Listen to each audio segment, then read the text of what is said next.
You're listening to the TMB podcast, brought to you by Book World. What's good, everybody? Welcome back to the TMB podcast. I'm your host, Brian Dawkins, aka That Man Bdawk, and I'm flying solo today. You know, I appreciate my boy Christian, Red the Bro, being on the podcast last week. No guest playing for this week, so it's just gonna be kind of me doing an inner monologue, I guess. But got a couple topics. Probably be a little shorter of an episode since it's just me talking, and I'm really just gonna be kind of going on rant, sharing my opinion. But a lot of big things happening over the past week. I'm just going to try and touch on some of it. Probably won't be able to get to everything because, you know, a lot has been moving and shifting in the gaming world. But, you know, hopefully we can just have a nice little convo, just me and you all. And you can get, you know, my opinions and my thoughts on some of the things that have been happening in the gaming space. So without wasting any time, let's go ahead and get to one of the juicier things that was talked about last week. All right. So Microsoft raises the price of all Xbox Series consoles, and Xbox games confirmed to hit $80 this holiday season. So in an article by Rebecca Valentine, Microsoft is raising prices on Xbox by a lot. In an announcement today, the company said it will be raising prices on Xbox consoles, controllers, headsets, and some games. The price hike for consoles and accessories kicks in today, May 1st. Obviously, I wasn't recording this when the news dropped. And while game prices will stay the same for now, we should expect to see Xbox charging $79.99 for new first-party games around the holiday season. Price increases are taking effect globally, with the exception of headset prices, which are only going up in the US and Canada. And then below that, she has it listed out for the prices. So we can just go through it. For example, Series S, 512 gigabyte version. It's going up from $299.99 to $379.99. So an $80 increase for the Xbox Series S. And it's the same for the 1 terabyte version of the Series S. So $349 to $429. And then the Xbox Series X Digital is going up $100 from $449 to $549.99. And then the Xbox Series X, like the normal version, is going up from $499 to $599 as well. So everything's going up, you know, $80 to $100. Obviously, for the people who are listening to audio, I have the screen with the prices up from IGN's article on the website. But overall, man, these price increases are absolutely insane considering we are 5 years into the generation. Obviously, I know a lot of the talk and conversation has been around, especially here in the U.S., around the tariffs and what, you know, this current administration is making moves and how they're, you know, approaching the global trade and things like that. But I think regardless of that fact, you know, whether it is due to, you know, the tariffs or things like that, just to see this increase at a time right now is kind of insane. And you know, I gave Xbox their flowers on the last episode. You know, we're talking about all the hits that they have coming to Game Pass and kind of the cadence that they're putting games out. And, you know, it's really been a win for them with their subscription service. So to see them turn around not even a week later and start to, you know, roll out these price increases, not just for the system, but, you know, for the games overall. $80 for games, you know, it looks like it's going to be the new standard set. Obviously, most people have been blaming Nintendo with Mario Kart World, but I do think some good points that were made is that, you know, the timing of this, I doubt Microsoft and Xbox had the opportunity to see Nintendo say, hey, we're going to charge $80 for Mario Kart. And Xbox said, well, now's the time we can kind of shift our strategy and start charging, you know, more for games this holiday season. I feel like that's a little too soon.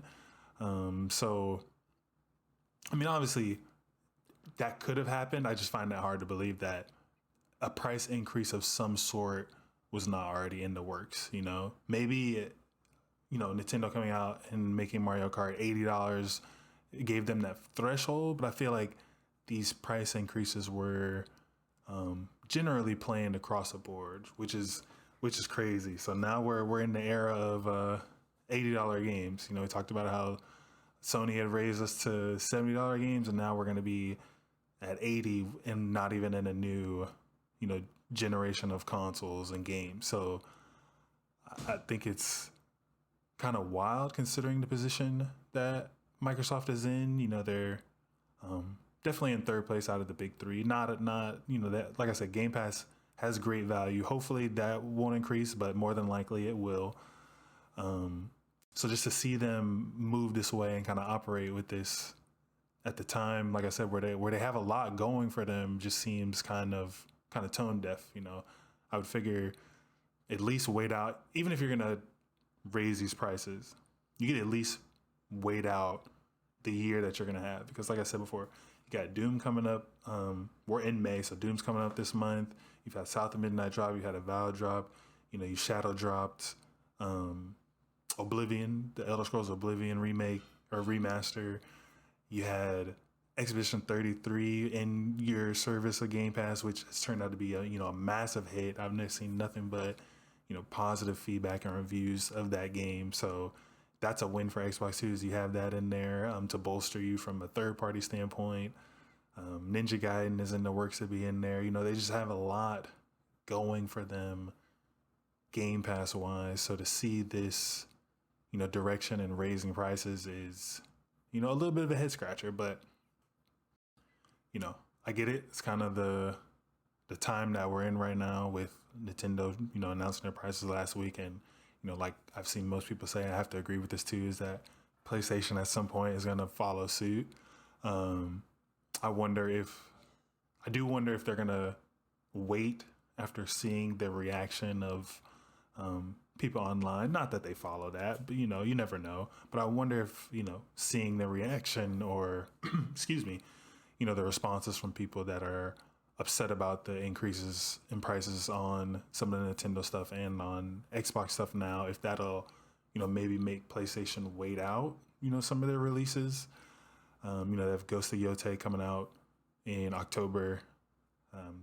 Lost Soul Aside got delayed till August, but they have that as well. Kind of a second party, they published that game, but they're not really the developers behind it. They have that in the lineup for this year as well. So I wonder if they kind of wait for, things to drop, things to release, their content to kind of be consumed before they hit people with, another sour taste in a price increase. I know they've raised the prices on PS Plus in some areas. I believe Canada was the area last week and things like that. It's not good, but that's more of a blow most people can take and accept versus like the $80 games, the console going up more, controllers going up, headsets, things like that. So it'll be interesting. But unfortunately, yeah, it looks like we are officially in the age of $80 games, which is sad to say. Especially, I had this discussion with one of the guys in our Discord, in the Mook World Discord. Obviously I'm not business guy, so the business behind it, I'm not gonna pretend like I have any sort of understanding what goes into these decisions. But a lot of points that people bring up all the time is, due to inflation, games should already be more expensive as they are. That's a valid point. But I also think, the way we consume media and things are distributed are, it's a lot different. And I would have to think that it's more efficient. So the cost to, make a disc or make a cartridge and ship that out and distribute that across, the country, or to ship overseas and different things like that, I think, played a role in the pricing back then. But whereas now we're in an age where a lot of people only consume media digitally. Like I'm one of those people. Most of my games outside of the Nintendo Switch, like every game I buy on PlayStation, every game, obviously, if you buy games on PC, like all of that is digital. So the distribution and updating and things like that, that's not as big a factor in the cost to ship these games, in my opinion, as it once was. So yeah, games could have gone up with inflation, but they've cut costs in other areas where they had to factor that in before. So, like I said, if somebody understands, the business behind that, or can, provide the numbers behind that to kind of paint a better picture of either explaining why it's okay it's going up, or not okay, but why it's understood why it's going up, or why it shouldn't go up, that would be greatly appreciated. Because I do find it hard to believe that in an era where I go on a digital store and all I do is click buy, use my credit card or debit card information, purchase a game, and I download it like that, versus having to go to a store, buy a physical disc that somebody had to ship and get there and, produce. I just don't see how the inflation can be that much of a factor when there's other factors that have cut the cost of how we consume media. So, not to get too long winded on that, but I would love to get a better perspective on the cost that it is today. Shout out Ryan. This was the guy I was having a discussion with. He made a good point about publishers taking their cut on digital storefronts. So people publishing their games on Steam, PlayStation, Xbox, like those storefronts are going to take their 30% or however much it is of the profits of that game when it's bought on their storefront. But even factoring that in, I still don't see how that can raise or inflate the price of games to $80, And I also feel like that's a negotiation thing too. So the larger talking point that we got to was in anticipation of GTA 6. A lot of speculation is saying GTA 6 is going to be, or people aren't going to be surprised if GTA is $100 when it releases. And, we discussed that 30%, cut from all the publishers being, a reason for it and this and that. And I just, one, Rockstar and GTA is a game where I feel like if there's any game or, publisher that can negotiate lower than that 30%, it's them. I don't think Microsoft or Sony and PlayStation are going to risk taking the chance that GTA doesn't launch on their platform. That's just not in a world that I see any of them letting that happen. So one, I think if the 30% really is a factor in them raising the price, I think they can negotiate below that, because the brand strength of that game is just so strong and so popular. Whether it's a good game or not, like that game is going to sell so much, and neither of those are going to risk not getting that revenue from having GTA on their platform. So that's my first point to that point. And then two, you've raked in so much money from GTA 5 and re-releasing that. Like you've really only been kind of producing a couple games every 10 years or so. So the operating costs, obviously I'm sure Rockstar has more operating costs than just making GTA and Red Dead and all those games too. But again, if somebody could break it down for me, I just don't see how all of your expenses, all of your costs to making GTA 6 would inflate it to $100. And that's just the overall broader point of games going up to $80. Not to harp on GTA 6, but just in that same, frame of mind and thinking. I don't understand it. So it's unfortunate to see, and I think unfortunately, like, it's gonna hit a boiling point. Like all these price increases, like Paris makes a good point. You're pricing people out of this hobby. Obviously, gaming is a luxury, and it's not it's not a necessity. Nobody needs to game and things like that. But the beautiful part of it was people from different backgrounds and different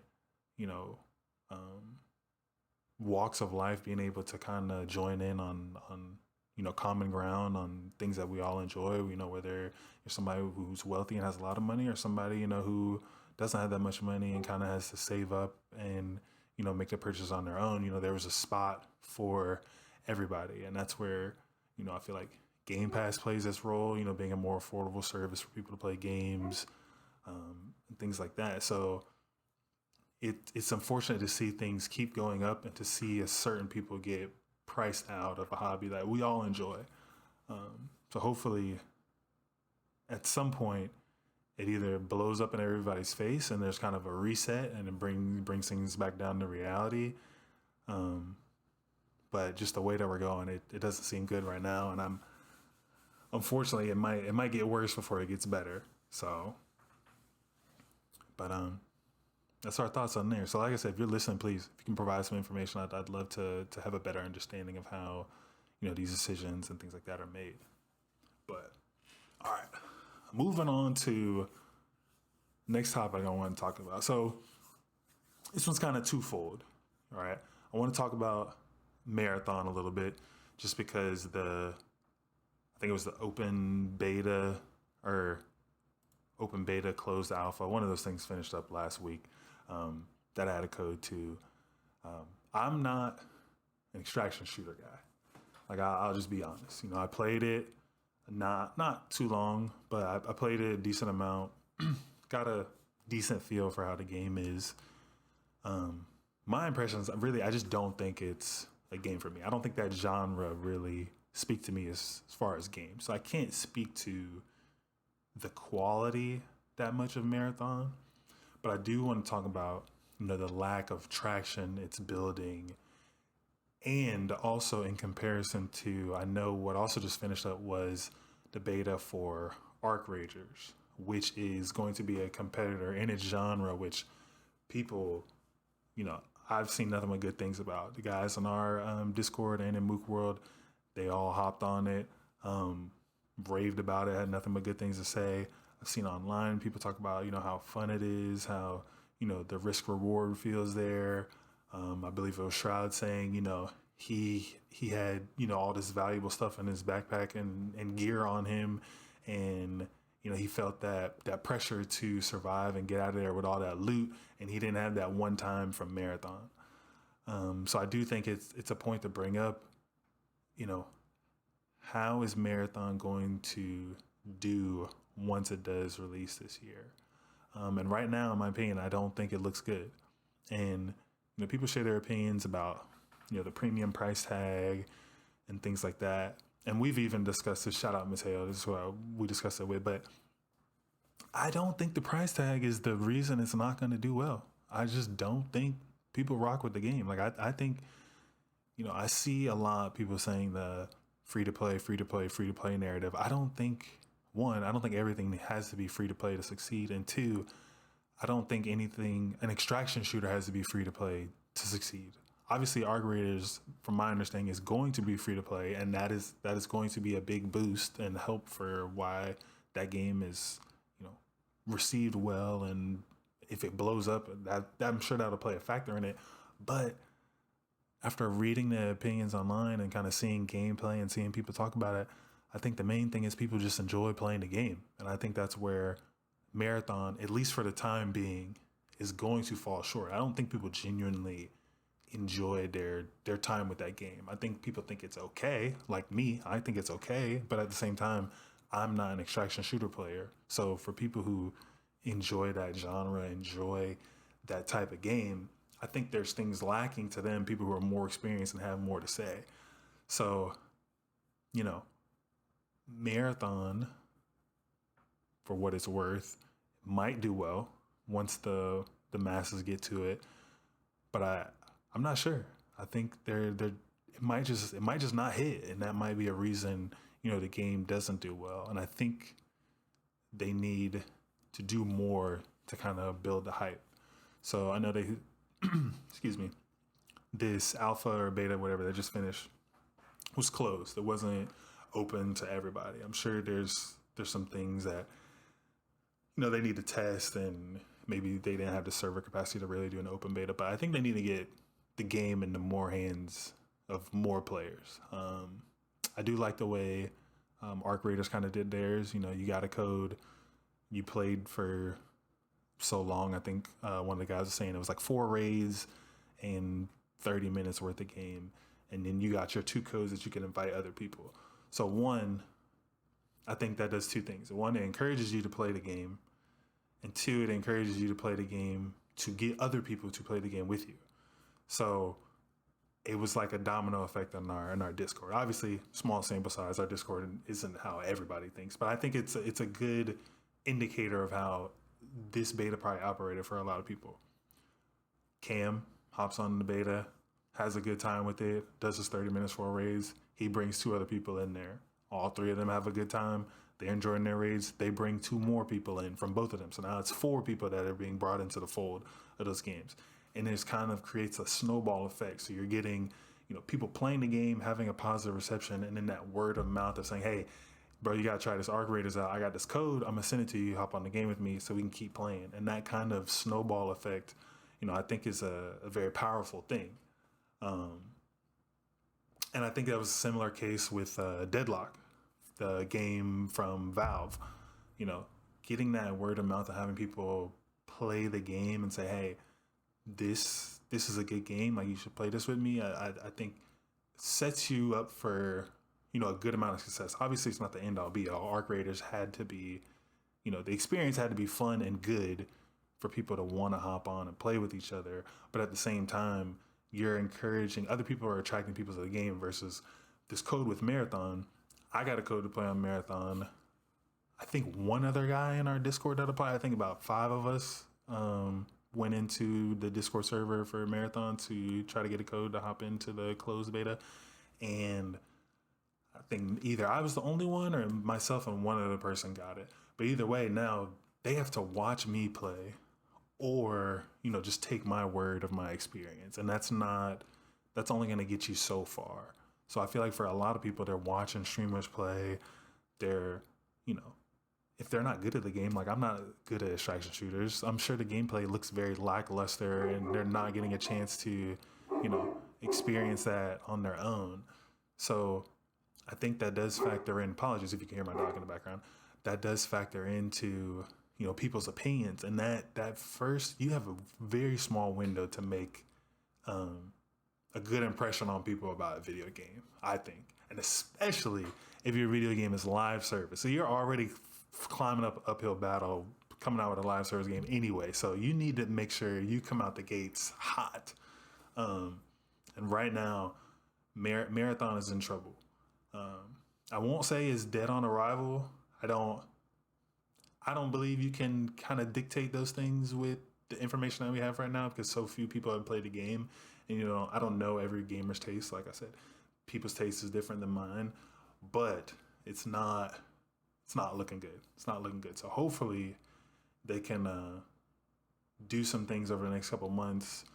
Over summer, we got Summer Games Fest coming up. There's other events coming up where hopefully they can build some momentum and build some hype before the release of their game, if they wanted to do well.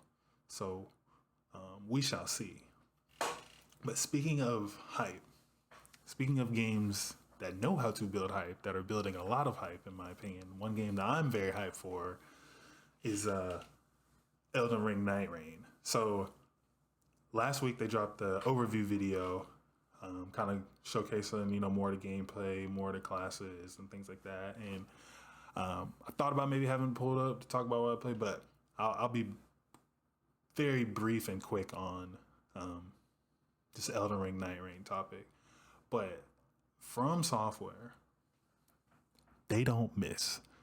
And I think after watching this overview, having to get to play a little bit of the play test that they had a couple months back, I think they are poised to have another, 90 plus Metacritic hit on their hands and another, Game Awards, Game of the Year nomination on their hands.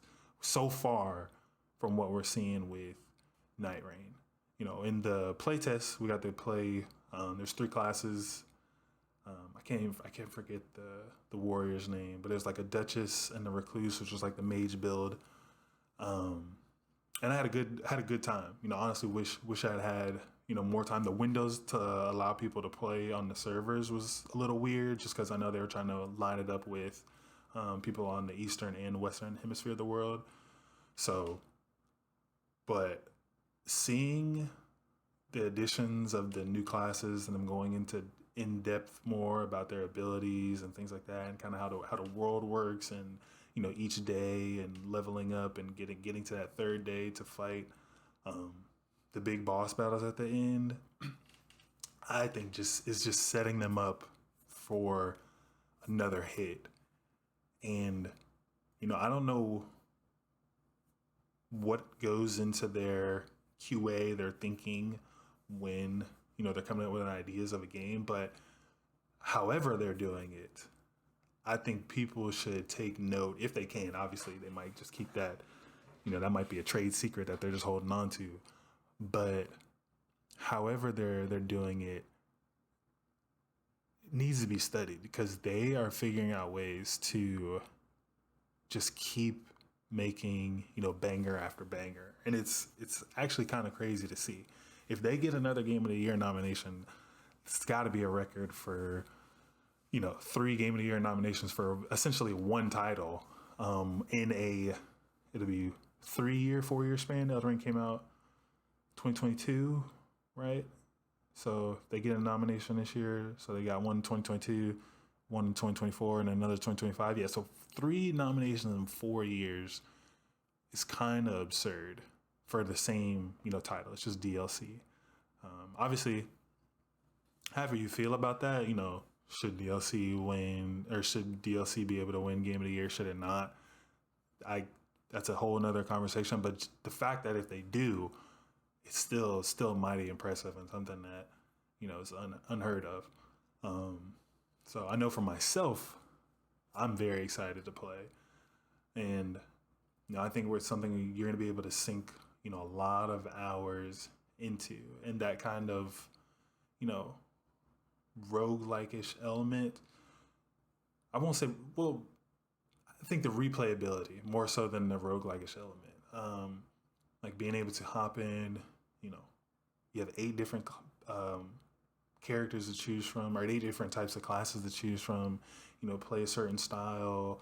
You can mix and match, figure out which styles, complement each other, what gear is better for which class, and, which boss and things like that. And I'm sure people are going to, one thing that I've learned being new to the community of people who like Souls games and From Software games is that, the creativity and the discovery and the information that people are able to gain playing these games is absurd. So I know as soon as Nightreign drops, there's going to be somebody who's going to figure out, how to probably, manipulate the RNG to get certain bosses to appear, or to get, certain elements to appear, or maybe not manipulate to get it, but tell you like, hey, if you land in this spot every time and these items are here or these items are this way, this is the path that you're on. I already know that's going to be a thing, whether From Software is intending to make it that way or not. It's going to happen. People are really, invested in how these games work and maximizing, their runs and different things like that. And that's exciting to me. I know some people don't like the min-maxing aspect of video games, and I agree with that to a certain extent. But I think in a case like this, where it is heavily RNG based, and you want to experience the other, like you want to fight all of the bosses that you can fight, you want to find all of the weapons that you can find. I think it's a positive thing that people, I know for a fact, will take their time to figure out how to kind of manipulate runs in your favor.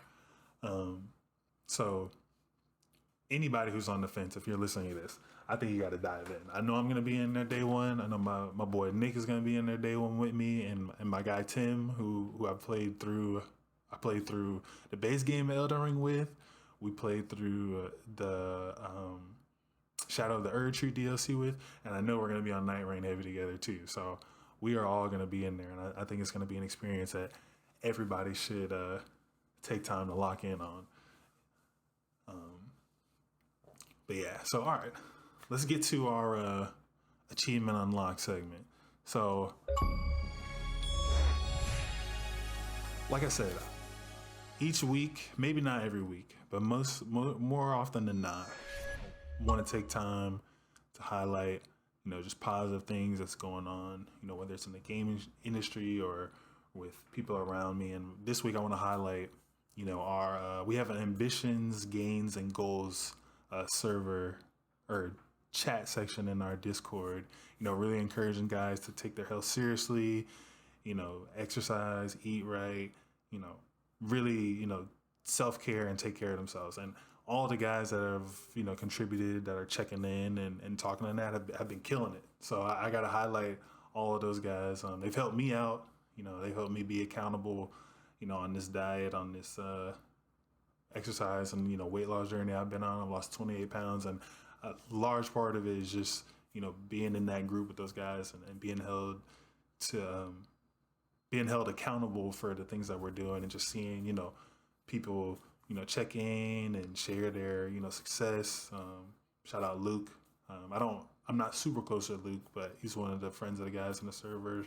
He kind of helped kick it off, and I know he's lost like 40 pounds being in there. And, it's subtle things. Like, guys are just, guys are just checking in every day. They don't have to say much. They don't have to, get on each other or, hound people to do things, but just seeing that message of somebody saying they're just checking into the gym, or they're checking in, or sending a picture of their food, or sharing how much weight they've lost over the last month or so, it's just been a real positive thing on myself, and I think it's been a positive thing for our server. So I definitely wanted to highlight that and tell those guys how much I appreciate it.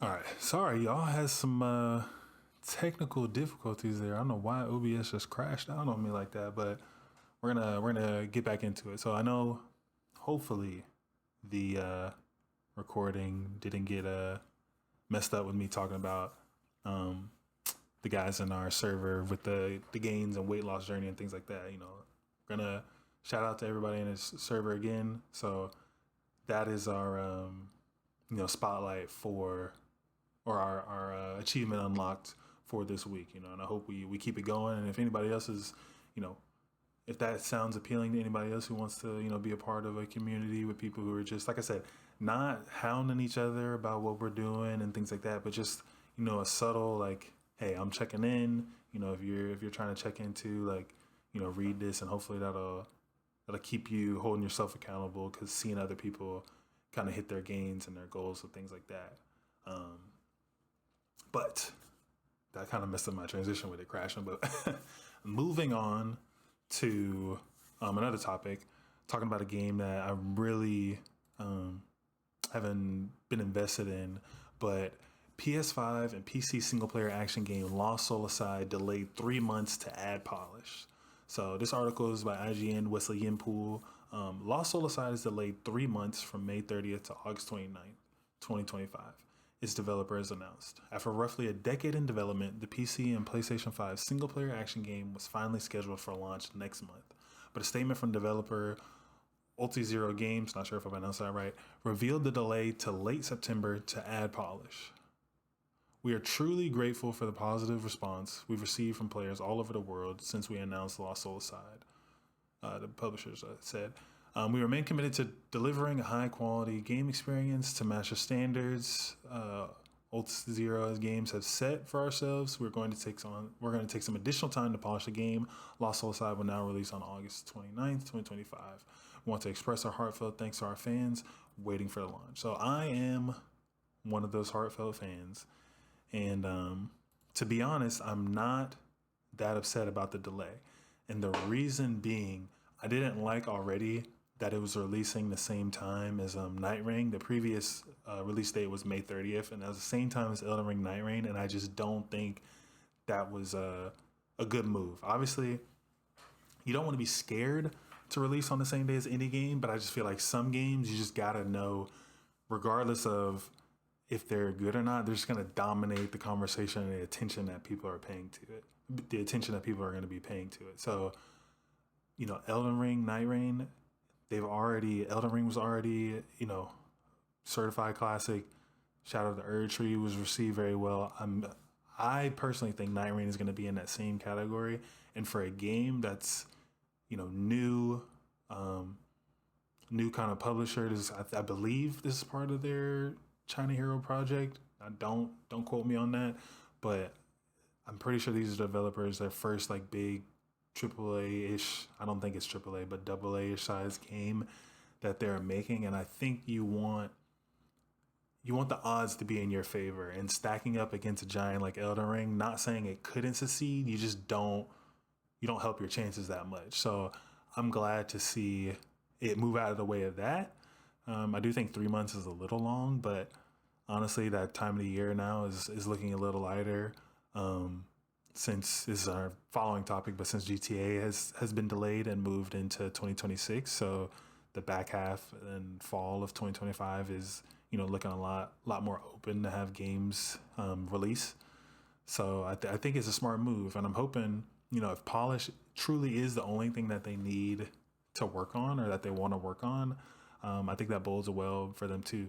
The more your game can come out without bugs, the experience be crisp, no frame drops, things like that, I think really bodes well for the reception that people are going to have towards it, especially since it's launching on PS5 and PC at the same time. I know a lot of games, PC is such a massive platform that if you can really dial in the experience on there, I think you really help yourself out a lot. And so hopefully polish is the only thing that they're being truthful in saying that, they just need to add some polish, because that makes me excited for, the quality of the game, that we're going to get a clean experience, locked frames, if that's what you care about, high fidelity, well, not necessarily high fidelity, but solid fidelity, and just an experience where you don't have to worry about crashes or things like that really taken away from your immersion and your time with the game. Because I like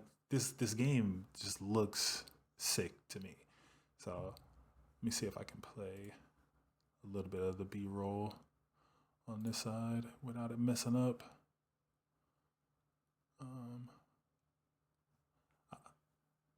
I'll let that go in the background.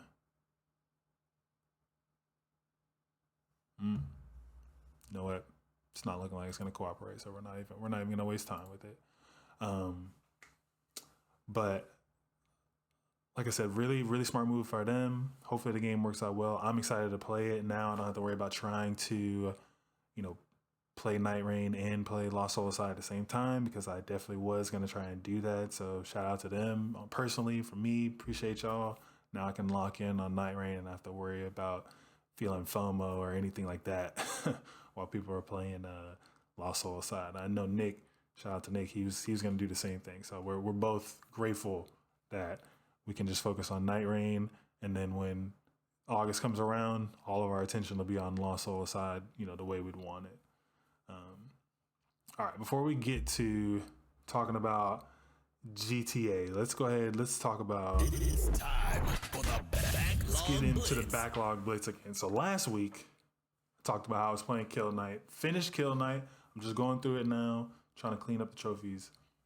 Next game I'm starting, and I'm hoping to start it either today or this week, is Tales of Arise. So I mentioned on the last one, I just thought the game, like the art style, how animated it looked, the combat and things like that. I really am excited to dive in there. So it shifts my list around a little bit, So it's usually game you're playing, game you want to get to in the backlog, game you never gonna get to in the backlog. So now, taking Kill Knight out, boom, got through it. Like I said, just going back, clean up the trophies. Not really, I wouldn't say game I'm currently playing. Tales of Arise, gonna be the game I'm currently playing. All right. Next game in the backlog, it's gonna be, I'm gonna keep this aligned with Tales of Arise since I bought these games at the same time on sale. Lords of the Fallen. Just everything that I've heard with the 2.0 and how they've really fixed the game and just really kind of got it in such a good place since the launch.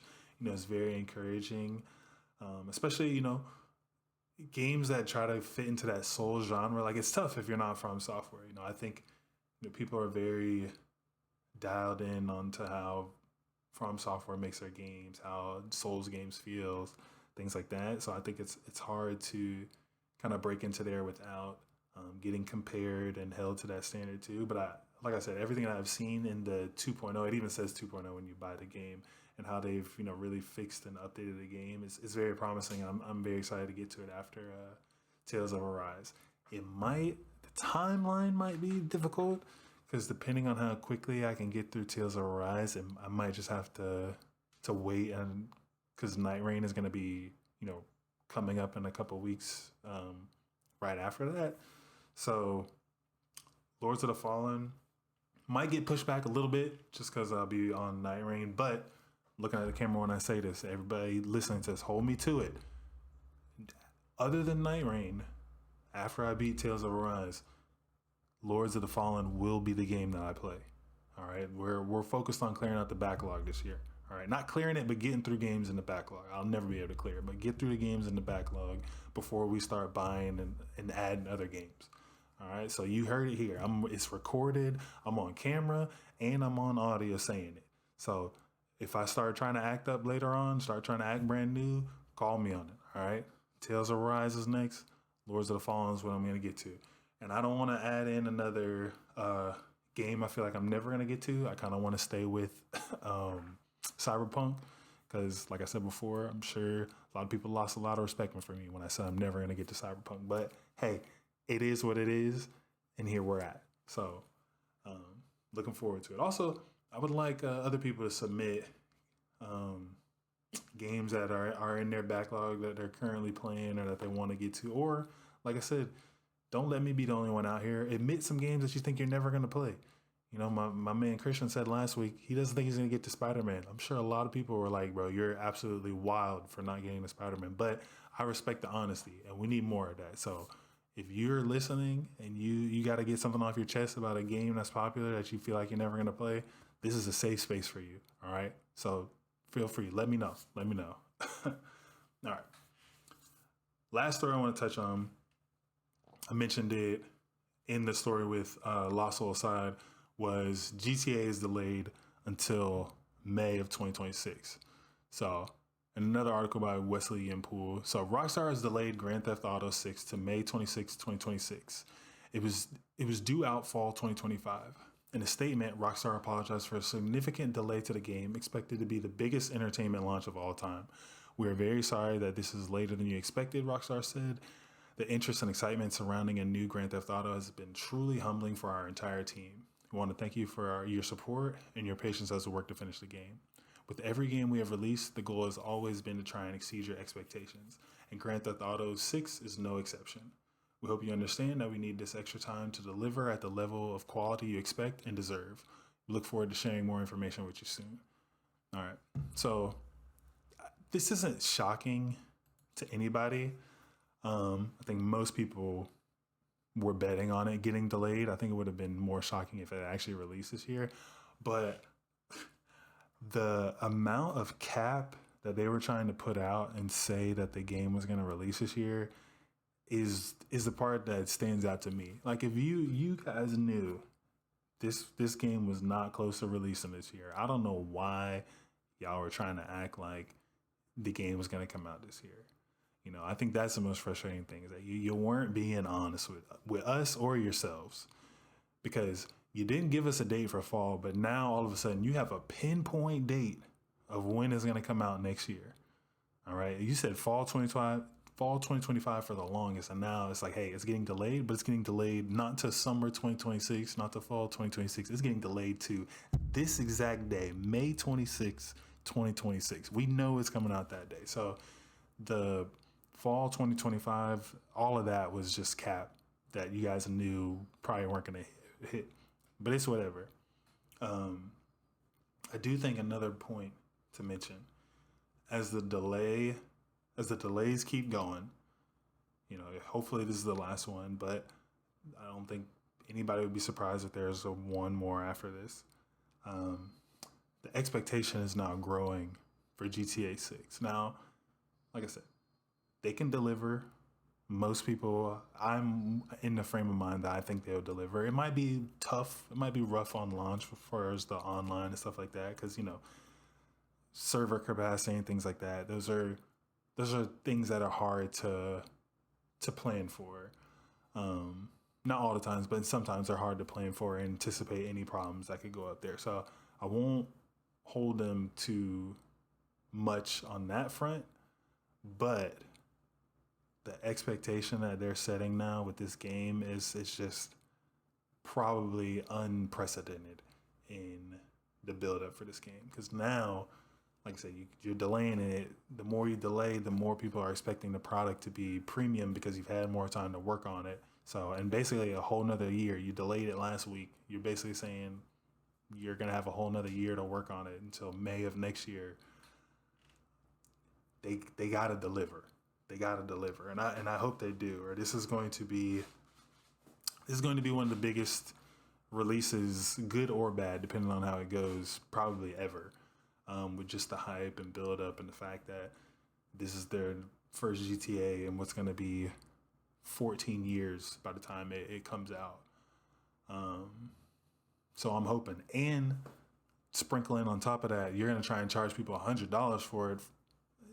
That's just another thing that's just going to raise that expectation, because people aren't happy about that. I'm not happy about that if it does come out at $100. But at the same time, most people are going to do it. Most people are going to buy GTA 6 for $100, and they're going to expect the game to hit for the price that they're paying and as much as you've made them wait. So it's interesting to follow. Only one positive is just that there's too much to play this year anyway. So it kind of works out that we have more time. Other games have more time to breathe. And now I'm sure some publishers will start announcing dates for their game later in this year, now that they don't have to worry about the threat of GTA 6 coming and overshadowing their game. So, like I said, Lost Soul Side pushed back into fall.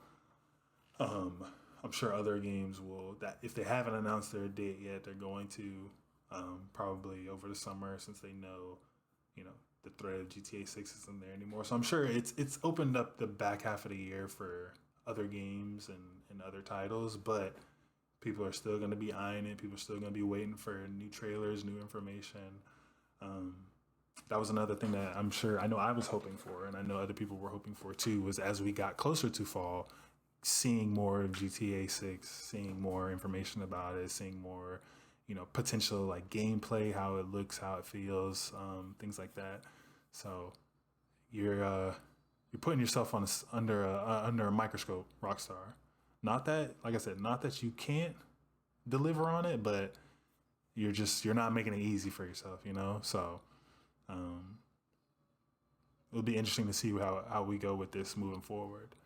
But all right, appreciate it, everybody. That's the last thing I want to talk about. Like I said, a ton of news coming out, but I'm not trying to touch on everything. I'm a one-man show. Sometimes hoping to have guests on here, but I'm really just trying to touch on some of the bigger things that stand out and some of the things that I've either talked about or like talking about. So I appreciate anybody who's listening in, and hopefully we can kind of build this up and eventually start to have more guests, more people on here. Like I said, I want to have some of the Mook World guys on here, still doing the Mook World Mookcast with them, but we're gonna keep building and staying around this passion that we enjoy, that is gaming. So I appreciate it. Appreciate you tuning in. Appreciate you for listening. And remember, Mook World is in full effect. Thanks, everybody. Peace.